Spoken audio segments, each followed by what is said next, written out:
बिस्मिल्लाहिर्रहमानिर्रहीम। अस्सलाम वालेकुम दोस्तों। आज ये मेरा दूसरा वीडियो है CSS 2002 में जो इडियोमेटिक फ्रेजेस यूज़ किए गए थे। तो आज हम समझेंगे 2002 में कौन से इडियोमेटिक फ्रेजेस यूज़ किए गए थे और क्या उनका यूजेज था। तो नंबर फर्स्ट पे आ जाते हैं। Take aback, to be amazed, हैरत में पड़ जाना वगैरह वगैरह। I was taken aback at his rude behaviour, मैं उसके रूट बिहेवियर से हैरत में पड़ गया था। टेक आफ्टर, टेक आफ्टर का मकसद होता है किसी के जैसा होना, उसके किसी के रवैये के जैसा होना या फिर उसके जैसा दिखना। नीचे आते हैं कि your daughter does not take after you at all, आपकी जो बेटी है वो बिल्कुल भी आप जैसी नहीं है। तीसरे पे आ जाते हैं टेक फॉर, इसकी मीनिंग है टू मिस्टेकनली आइडेंटिफाई समथिंग और वन थिंग फॉर अनदर, किसी एक चीज़ को गलती से चूज़ कर लेना दूसरी के लिए, ठीक है। He took my sigh of relief for a sound of dissatisfaction with his proposal. चौथे नंबर पे आ जाते हैं take ill, to consider something bad one's mind, किसी चीज़ को गलत समझ लेना, बुरा समझना, ये चीज़ें होती हैं ना। I hope you will not take it ill, मैं उम्मीद करता हूँ कि आप इसे गलत नहीं समझेंगे। इफ़ आई टेल यू, अगर मैं आपको बताऊँ that the closest friend of yours is a cheater, आपका जो नज़दीकी दोस्त है वो दगाबाज है, धोखेबाज है। फिफ्थ पे आ जाते हैं take off, to fly start, आपको अक्सर पता होगा कि जब जहाज़ उड़ते हैं रनवे से तो उनको जो है उनके उड़ने को, पूरे प्रोसेस को जो है क्या कहते हैं, टेक ऑफ, ठीक है। लैंडिंग कहते हैं वापस उतरने को। ये मैंने इसकी यूजेज लिखी है।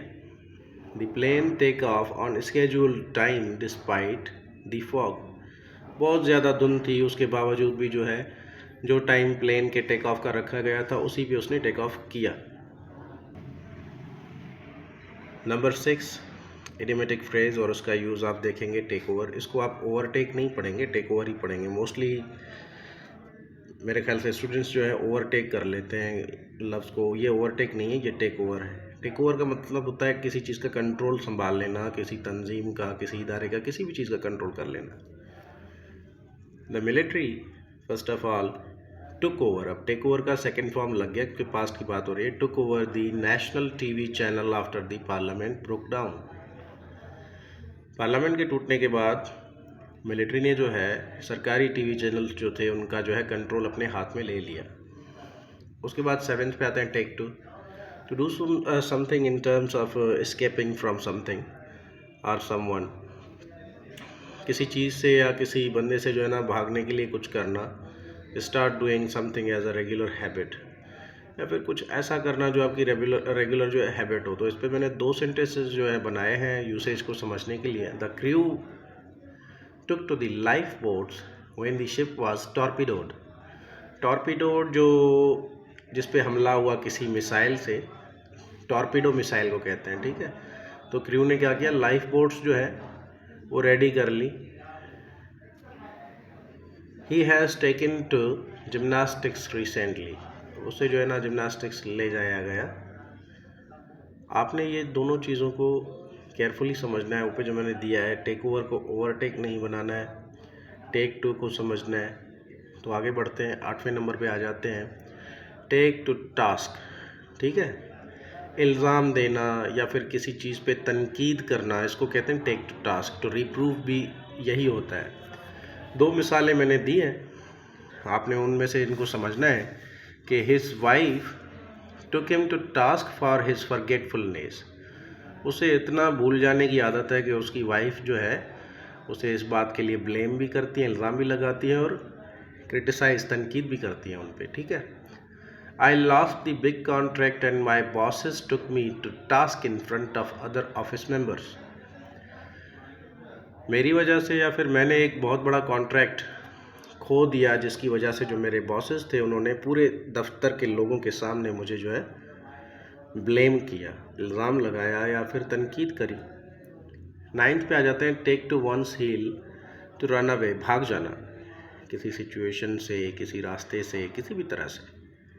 Having seen the lion on their path, अपने रास्ते में उन्होंने क्या देखा, एक लायन देखा, शेर देखा। दी सफारी टूरिस्ट, अब ये सफारी टूरिस्ट थे जो जंगल घूमने आए थे, उन्होंने अपने रास्ते में एक शेर को देखा, टुक टू देयर हील्स, वो भाग गए। ठीक है, हील्स खुद ही जो है ना एड़ियों को कहते हैं, एड़ियों पे जोर लगा के भागना। इससे मुशाबियत करके आप याद कर लें। लास्ट इडियोमेटिक फ्रेज के यूज़ पे आएंगे। ये लिखा हुआ है, पूरा है, टेक विद अ ग्रेन और पिंच ऑफ सॉल्ट। ये होता है किसी चीज़ पे बिलीव ना करना पूरी तरह से और हल्का सा शक रखना, अच्छी बात है।